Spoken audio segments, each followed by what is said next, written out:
এইটা কি গো? এটা চিকেন চাপ আছে। কি এত ফুড কালার মেরেছো? এটা ফুড কালার নাই। কে বলে তুমি? এটা ফুড কালার নাই, দেখো। তা এটা ফুড কালার নয় তো কি কাকা?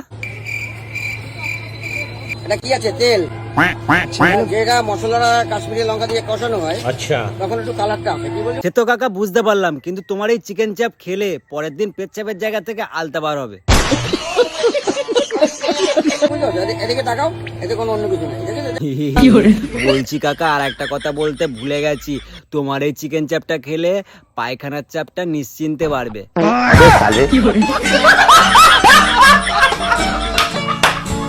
তো গাইস, ভিডিওটা কেউ সিরিয়াস ভাবে নেবে না, আর এই কাকার তরকারি খুবই টেস্টফুল তরকারি। যাই হোক, ভিডিওটা শুধু হাসির জন্য বানানো হয়েছে। দেখো, হাসো আর ভুলে যাও।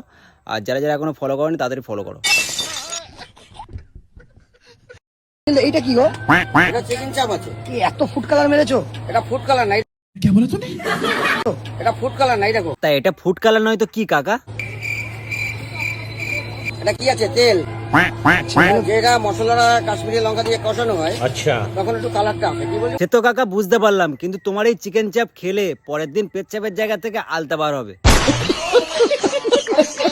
বুঝলো? এদিকে তাকাও, এতে কোনো অন্য কিছু নেই।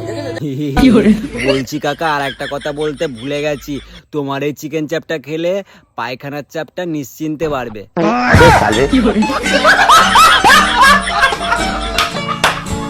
তো গাইস, ভিডিওটা কেউ সিরিয়াস ভাবে নেবে না, আর এই কাকার তরকারি খুবই টেস্টফুল তরকারি।